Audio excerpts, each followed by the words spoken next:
Mountain, island, lightning bolt, spell pierce, switchblade, stab wound, red mage, blue mage. Hello, I'm Amber, and I play red! I'm Kenny, and I play blue. Oh, so boring. I'm Kenny, hey! Okay, that's better. This is red mage, blue mage. Oh yeah, I forgot that part. Shit! This is red mage, blue mage! I did it. And today, we have no time to fuck around. We have to get right into things, because this is a jam-packed, goddamn, motherfucking episode. So many bad words! Poo-poo. No! Be clean. This is a PG podcast. JK. Fucking poop shit. So. Yes. You know what time it is? What time? Time to pick a card. You son of a bitch. Pick a card. Son of a bitch. And it is my week to drop a topic. Okay. This week, I want to know what top 3, because that's what we're doing these days, what top 3 Magic cards best represent you. And we left this pretty open-ended. Yes. So it's pretty open to interpretation on what does that mean for a card to represent you. Like you as a person, or you as a player, or like aspects of your personality, or... Yeah. How did you take it to mean? I just picked cards I liked. No, sure. I did try and pick things that I thought were personality-wise, mostly. I think I did an okay job. Again, not being in Magic for so long, I have a very limited actual knowledge base of what actually exists out in Magic. So it was a lot of me looking at, the Gatherer and just kind of like going through, seeing what I can find. Yeah, definitely. And so I picked 3 cards that I think are pretty good. And I think the last one isn't about me, but more like things that I enjoy in general. Okay. All right. You ready? Let's get into your first one. Yep. So the first one I chose, and you can click on it, is Goblin Diplomats. The image hasn't loaded, but is this the one with the goblin slapping their ass? It's like they're on a castle wall or some sort of wall, and there's one that's pointing at his butt, and the other one's like stretching his mouth out. Yes. Yep. It is a 1 colorless and 1 red creature goblin, and it has a tap ability that is each creature attacks this turn if able. And honestly, it was like as I was going through it, I had to pick a goblin card. I love goblins. Goblins are like my favorite creature type in Magic because they're fucking ridiculous, and I love ridiculous shit. And it's just your favorite creature type, just in general, like not just Magic related. Yes, even in other... I just got done playing a goblin character in a Blades in the Dark campaign. So I just have a very soft spot for goblins. And so I had some honorable mentions, which was Goblin Mime and the Goblin Haberdasher. So Goblin Mime is basically like... I like things that are like... also outside of just the core mechanics. So like things like flip a coin intrigue are cool to me, or like other things at the table that have to happen. I'm not sure where these released at. There was that one set that's like really silly, right? I can't remember. There have been 3 unsets so far. Okay. Unhinged, Unglued, and Unstable. And those are like my kind of silliness, right? Yeah. So Goblin Mine is like, I can't remember exactly what it does, but it's one of those like you can't talk at the table, and if you talk, something happens. Right. And then Goblin Haberdasher is like a creature buffer, but only if the creature card is wearing a hat in the picture. So I love that kind of stuff, and I think it really is a part of just like I'm super silly in. There's a very silly side to me, and so the goblins in Magic are definitely like, and Goblin Diplomat, playfulness. Yes, and Goblin Diplomat just crack me up. Because I'm not very good at arguing or being diplomatic when I have to be. Does that make sense? And yes, definitely. You like that? You like that? Like that S? And he's got a booty, too, on him. Yes, he does. Little goblin booty. I really appreciate this card. Whoever named it, I really want to thank, because it would have been very easy to call this like Goblin Taunters or like Goblin Poo Poo Party. Who knows? There's something like silly. Also, I like that very subtle, like, this is the Goblin's version of a diplomat. And a lot of Goblin cards are like that, and also their flavor text is also super fun too. They always have some sort of silly story or some like vignette of something. And this one says, when you need to convey that special kind of message. So again, this is a very me card, I feel like. I agree. Okay. Very much so. All right. In contrast to Goblin Diplomats, I chose a different side of me that also exists. So I'm super, super silly, but also I chose Adamant Will, which is an instant, white, one colorless. It's an instant. Target creature gets +2/+2 and gains indestructible until end of turn. And good pick. That, yeah, for me specifically, just because of like how I am in general, like when it comes to like goals and tasks and like, you know, what is it? If somebody says, no, you can't, I'm like, no, hold my beer, watch me. Yeah. I'm going to do it. So I'll pick this card for that. And I think the flavor text was interesting too. It was, the shield took a year to craft, a month to enchant, and a decade to master, all for one glorious moment. So not to get too deep, but that resonates with me a little bit. Like, I worked so hard for all of this stuff, and then, you know, finally at a place where it's like, ah, oh, yes, perfect. It's paid off. It's paid off. Yeah. Definitely. Yeah. Okay, you ready for the third? I'm ready. Okay, so I just got into Magic again. So this is a ridiculous card. I know he's not a favorite. Kenny's face. So I chose Tybalt, the Fiend-Blooded Planeswalker, the shitty one. Okay, that's fine. That's fine. Yes. So I don't know who represents me personally, like Amber. Like, there's not a part of it, like his actual origin story, which we can talk about later in We will, yeah. Flavor Town. Yep. Is like, he's like supposed to be sadistic. But because of his reception and how he's been, you know, he's become this like joke, essentially. Right. And to me, it's just one of those things where like, I would see this card and everyone says it's so shitty. I would try to find a way to make it like awesome. Yeah. So that's just why I'm like, I like this as like a challenge. And I remember watching a video about how, you know, there are people out there who've tried to make these decks work with him. Mm-hmm. And I just am like, I would also see if I could do something that would be able to do it. I probably not. That's just me being like me in general. But again, going back to Adamant Will, hold my beer, watch this. And so for me, he represents a challenge in how I like problem solving and like, but also ridiculous and silly at the same time. Yeah. That's interesting. That's interesting that your number one pick is kind of like an agreed upon joke in the Magic world. Love it. I love that. I also, what's another thing I love about Magic is just the community involved, like the community, like back and forth and like fans stuff. And I love that he's become this joke character. And I would love to see like more of him. I think it opens the door for him to come back and for that community reception to be part of his character, that he is an underdog, that he's despised. And Wizards of the Coast should totally jump on that, because there's definitely like a niche thing, and it's like people would want in on it, just like the Totally Lost character. Flip. Yes, exactly. Like feed it back into the Magic lore and watch it get cool. He's a throwaway character in a card that the community had this reaction to, and they leaned into it, and it works so well. Right.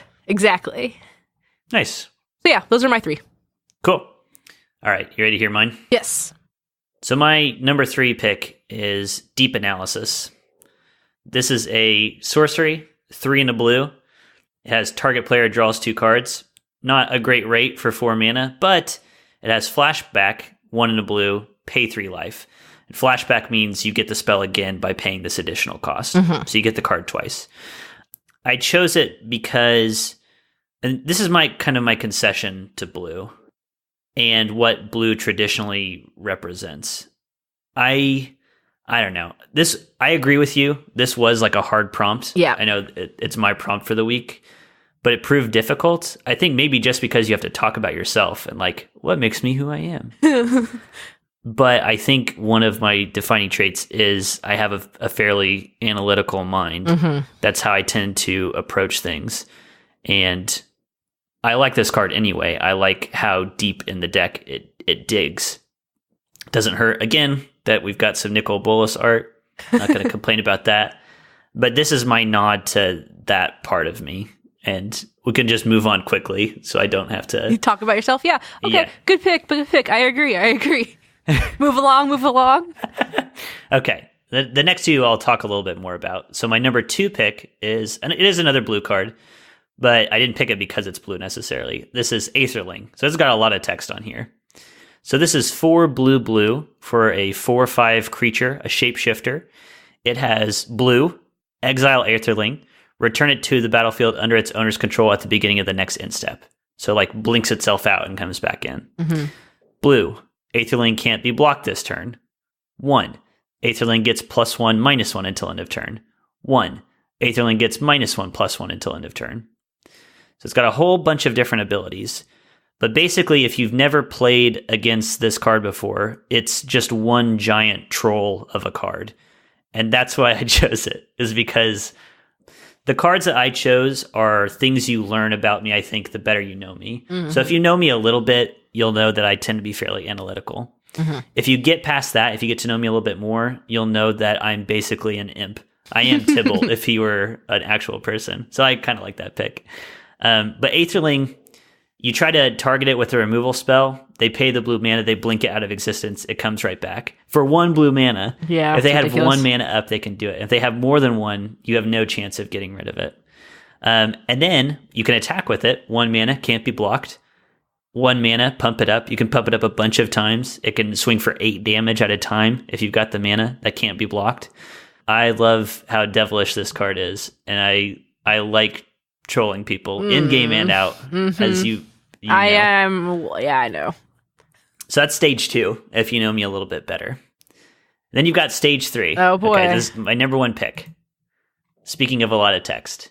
Oh my God, Kenny. It's a red card. It is a red card. What? That's right. So this is Warp World. So I will read it and then you can tune me out. I'll just give you the TLDR afterwards. Okay.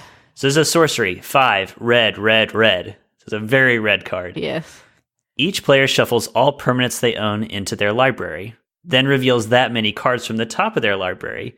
Each player puts all artifact, creature, and land cards revealed this way onto the battlefield, then does the same for enchantment cards, then puts all cards revealed this way that weren't put onto the battlefield on the bottom of their library. Basically, just to sum it up, here's the breakdown version. It looks at all the permanents on the field, and it randomizes them with other cards in your deck. Mm-hmm. So you've got, let's say, this 7 is a stupid out there. example. Yeah. Let's say you've got seven lands and 2 creatures. It randomizes. You can now have 2 creatures, an enchantment, and however many lands come into play. Gotcha.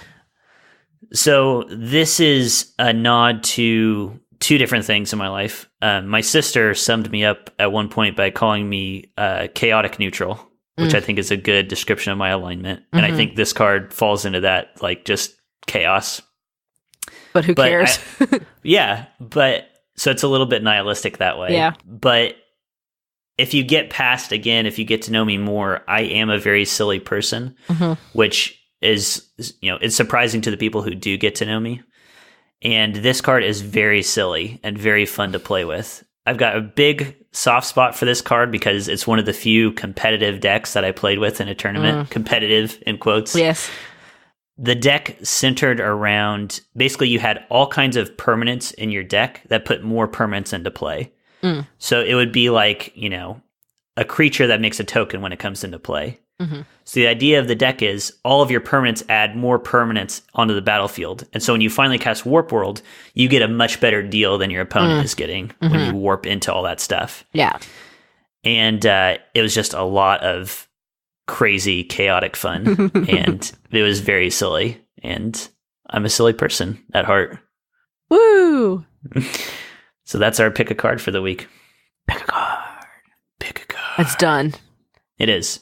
Now, we moved through that because we will probably have a lot to say about our big topic of the day. It's a brand new segment for Red Mage, Blue Mage. Once again, it's time for an academic debate between a civilized scholar and a homicidal brute. Let's begin. So yeah, civilized scholar, homicidal brute. I wonder Can you guess which one you are? I don't know. I think I'm the scholar one. Mm-hmm. Okay. We'll leave that up to the listener's imagination. But in this segment, we are going to introduce a topic and we're going to have a debate/discussion about it. Okay. Depending on where we land. Sure. And the topic that I wanted to do for the first one is kind of central to the premise of Red Mage, Blue Mage. And the question here is, are counter spells good? Not are they like powerful or anything like that. Are they good for the game? Are they cool in the game? I'm interested to hear where you land on this. Because my first instinct, you'd be like, hell no, they're not cool. Okay. I hate counterspell. To me, it's just, like you said, it isn't fun to not be able to play Magic and counter somebody you come up across who's just doing counter spells and basically going, now you can't do it in such a like indirect and like impersonal way. Very just takes a very passive way. Just feels shitty. I've in the past have gone up against stuff like that, and it's like, well, I can't do anything. What's the point of me playing? And I kind of wanted to rage quit. I hate them. I would never play them. I don't like them. I hate coming up against them. I usually sideboard for preventing counterspells. But does that make them bad? No, I don't think so.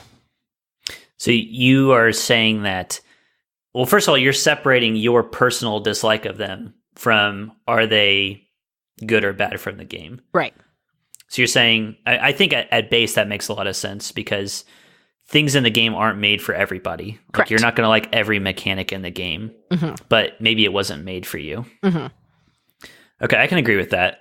It can serve different purposes. It can mean different things to different people. Mm-hmm. So that to me, that just kind of pushes the question off, though, on whether or not they are good for the game or bad for the game. What do you mean? Like, what do you mean? Like, that's a cop-out answer? Yeah, I mean, it's not a cop-out answer. It's a good distinction to draw. It's Right. good to say, you know, my personal reaction to it isn't the last word on are they good or bad. But it does still leave the question open. Are they good or bad? Okay. So you asked if I'm the or if what am I? What? Excuse me. I can't even talk. Please cut all of that. I'm so foaming mad. I'm just getting ready to get onto a rant. So, you know, well, not really a rant, but a discussion bit. Yeah. So A calm. we'll calmly talk Rational about discussion. this. No, So, rant. Do it. oh my God, I'm not going to rant. Okay, Kenny? I believe you. Okay, so you asked, you know, at the beginning of the segment, guess which one's the scholar? That was exactly your voice. Okay. Okay. And so me, Amber, not Red Mage. I'm familiar. Okay, Me, yes. who I am as a person, what I do in the world, what my profession is, what my interest is, what I enjoy is design. Visual and also instructional and also interaction design, which is what games are, is interacting and puzzle solving. And counterspells are good for the game. I think from a design aspect, there's two ways to think about it. You already touched on the first one, where if a mechanic comes out and there's a lot of people who hate it and also a lot of people who love it, you can't serve everybody in a game. And so You can't please all the people. You can't please all the people. And I talked about in the last episode how I've been watching some of Mark Rosewater's talks and listening to other, like, the Tolarian College and stuff like that. And it's been interesting for me, from my professional background, to listen to Mark Rosewater. They call him what? Morrow. Because a lot of it is about what I went to school for, which is cognitive behavior, human interaction, psychology of human stuff. So He did a thing a few years ago at Game Developer Conference talking about like 20 lessons in 20 years. And one of them was talking about like this specific thing where it's like, is this good for the game? You know, we got a lot of hate about this one thing, but also we had a lot of love. And so he presented the question as like, if we did like a survey and there's a mechanic that came out that polled 40% loved it, you know, 20% was mediocre about it, and like 60% hated it, or whatever, like a more spread out poll versus one that said 90% love and then like 10% hate or vice versa. Which one would you choose? And you want to choose the one that's more, no, not the spread out one, the one that's more extreme. Yeah, I mean, that makes sense. Okay. Because I thought he was going to say that you want the more spread out version. I was like, why? No, you wouldn't want the more like lukewarm feel. Because you want everybody to love it. Yeah, you want everybody to love it, or you want everybody to hate it. It doesn't really matter because it depends on the people that you're choosing for. So it's like in this instance, you know, you want to spark a good emotional response from people, and so the fact that counterspells make me go, I hate them, is okay. And because there's going to be also people who really love them, like you. So he's saying you don't want a lukewarm response. You don't want a lukewarm response from people. That's a safe thing to do. And I might be I might not be saying this 100% correct. I'm just trying to like secondhand retell what he said. I think so. Because I think I've read similar things, not in regard to that exactly, but they've talked about similar things when it comes to power level of cards. Where it's like, could we make it so that we never have to ban cards ever again? Yes, we could make them extremely safe, but the game would be a lot more boring. Yes, and people would not like it as much. Dangerous cards that flirt with that power level are fun, and so we'd rather do things that are a little dangerous. And it sounds like the same thing here. You'd rather have people have strong emotional reactions to cards than no emotional reaction to cards. Right, exactly. And that's exactly. And so it's the kind of thing that starts a podcast like this. Correct. Yes, exactly. And I think counterspells present this like opportunity for you to be more creative as a player. Not you, the counterspell person who is very uncreative. Excuse you. But for the people who have to deal with it. It's like, how do you get around this? You know it's going to happen probably. How do I build a deck that can be prepared for a thing? And it becomes a puzzle and it's more challenging. And I think that's interesting and fun. It's kind of like the same debate about Jace Valerian, where it's like, you know, here he is, way OP, so it makes people scramble to figure out how to deal with it. Just like in any creative field, I think it's like, it's kind of setting like this limitation. It's the idea that constraint breeds creativity. Correct. Interesting. Is that what you thought I would say? No, not necessarily. I mean, I know you've been watching that content, so I know you're thinking along those axes. I think my question is, because I think it's interesting the way this debate is shaping up, this discussion is shaping up. I'm actually arguing against counterspells and you're arguing for them. You're like, no, Amber, you're supposed to disagree. Well, no, but seriously, like, okay, so you're saying it like breeds creativity, but what kind of creativity is there against counterspells? Because they're just the final word. If I'm a blue player and I'm just sitting back on a counterspell, what can you do about it other than pray to God that Wizards prints cards that say this can't be countered? I mean, aren't there already workarounds for counterspells? You have to tell me because I'm not very adept. Like in my mind, it would be like, you know, instant on instant. You know, what was the ones we just tweeted out recently? God, I can't remember.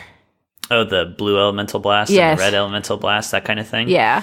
Well, those don't really exist much. I mean, I think in present-day Magic, the counter to counterspells tends to be cheap, aggressive, efficiently costed decks. Because counterspells nowadays don't come in a variety that costs less than 3 mana. And so you've got turns 1, 2, and maybe 3 as the aggressive player to land threats that now your opponent has to deal with. Right. That tends to be the answer. And then they'll occasionally print things that just can't be countered. Just give some tools to the aggressive decks. But my thinking is like counterspells, they're just the answer to everything. that was kind of where I was landing as why they might be good for the game, because no matter what nonsense is going on in the game, what broken stuff exists in the game, counter spells are the answer to it because they just counter whatever you're trying to do. Mm-hmm. But there's this weird tug of war because counter spells themselves, at least in standard play, tend to have not been especially good in the last however many years because they won't give them to players at 2 mana or 1 mana.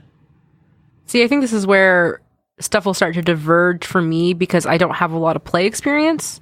Sure. And I don't really keep up with like what's going on deck building wise and what's going on in tournaments and stuff. So I don't know what's in play right now. Yeah. So of course, I'm only looking at it from a complete design aspect. Right. And just like knowing human what people like, and what people don't like, and human behavior, and then what happens with constraints. And that's why I think it's theoretically a good thing to have. Mm-hmm. But as far as what's going on in the Magic world, I don't know. That's fine. I like that angle of approaching it too, because I think you're 100% right that it does get that emotional response. Like, counter spells are one of the things that control players identify themselves as. And I think it's because they do get that emotional response, you know, when you counter your opponent. When I'm playing Cube and I counter something that one of my friends is trying to do, and I'm known as the control player in the group. Yeah.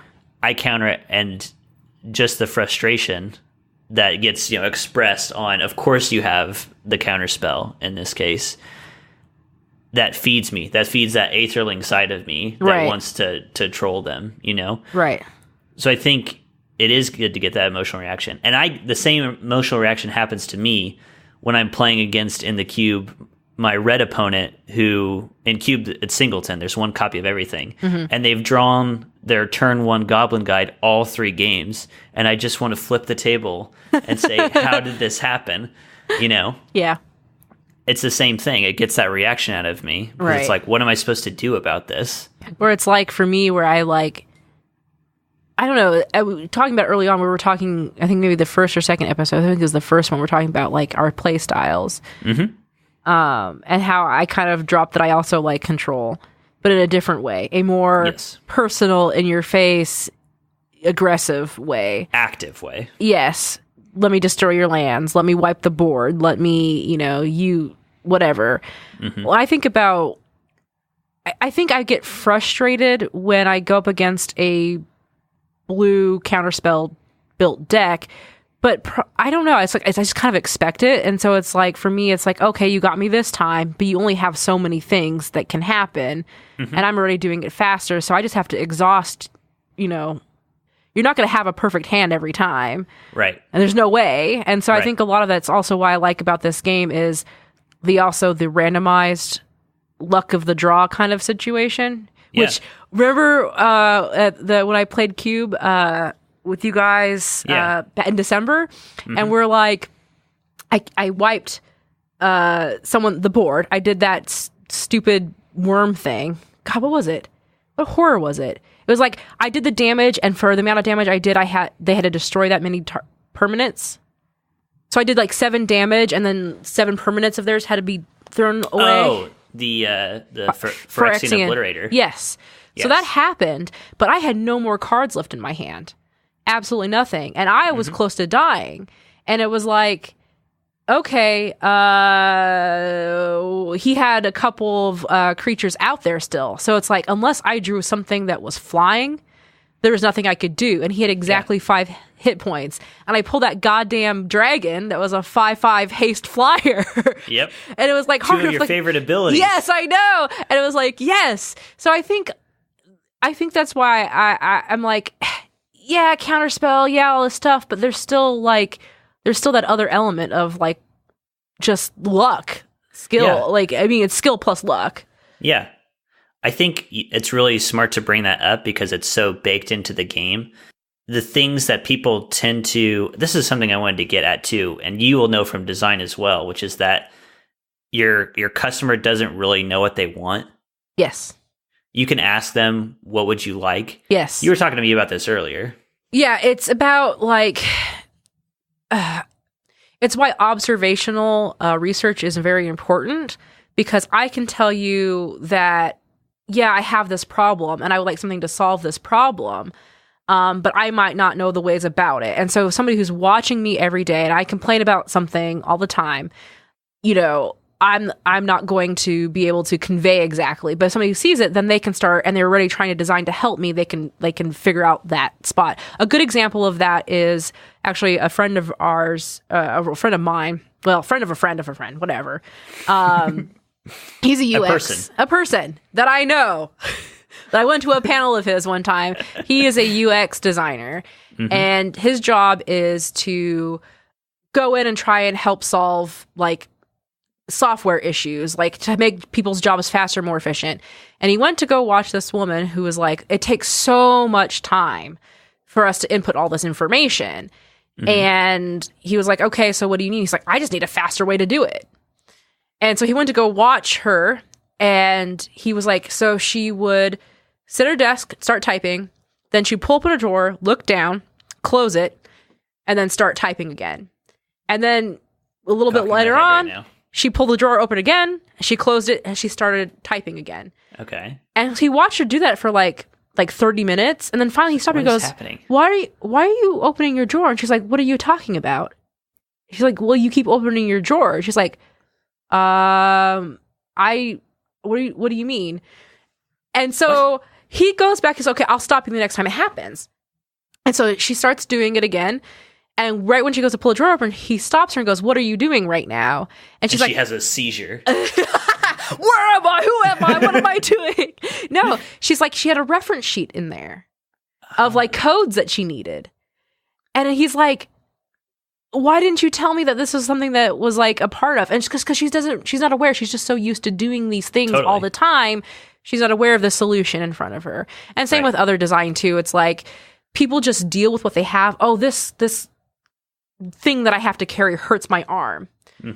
Have you ever tried thinking about carrying it like a different way? And like we've never designed for that. And so like, anyway, it's a lot. Yeah. Observational, people not knowing what they want. They can tell you like how they feel about something or like the struggles they're going through, but that doesn't tell you as a designer necessarily what's the right answer or how you should go about creating this product, solving this problem. Right. And that's why playtesting is important. Watching people play. I think Counterspell falls into that bin. And I think stuff like Mana Screw definitely falls into that bin. Like that's one of the number one banes of Magic players and complaints Magic players have is sometimes you just don't draw your lands and you just don't get to play Magic this game. Yep. Counterspell falls exactly into the same bin of like sometimes you just don't get to play a game of Magic because your opponent has you in a counterspell lock. Heck, you're shuffling together a random deck of cards. Like, it's gonna... There's like But as you said, that randomization is core to what makes Magic awesome. Because it's like, it's that variance that makes it exciting. Right, exactly. Because like, what if you just played the same exact hand every time? It's not as sad. It's not as good. No. And when that happens, whenever there's some deck that exists in a format that is so consistent that it's basically the same game every time, it almost always gets banned out because players don't want that. You know, right. Even if they think they want a very consistent deck, they don't want that all the time. No, they don't want to play against it. They don't want to play it all the time. Yeah, just take counterspells out of the game and see what happens. See what happens. So it sounds like we're kind of in the same boat of counterspells being kind of a necessary evil. I think so. I mean, again, I hate it. I don't like it, but it's not for me. I am almost in the same boat because I like playing counterspells, but if anybody dares to try to counter something I'm doing, I'm like, what is this bullshit? Let me play my spells, you monster. I don't think I've beaten you in a game of Magic yet. No, I have once. Yeah, you definitely have. At least once. Yeah. That was satisfying. Which of us went out first in the Commander game that we played? You went out first. There you go. Well, it was a free-for-all, so, it was like 5 of us. Take what you can get. You're not going to get much of that. Oh, my God. You really got to savor the moment. I'm savoring it. And with that, I think we can wrap up our episode. This is Red Mage, Blue Mage. I'm still savoring it. Okay. Keep going.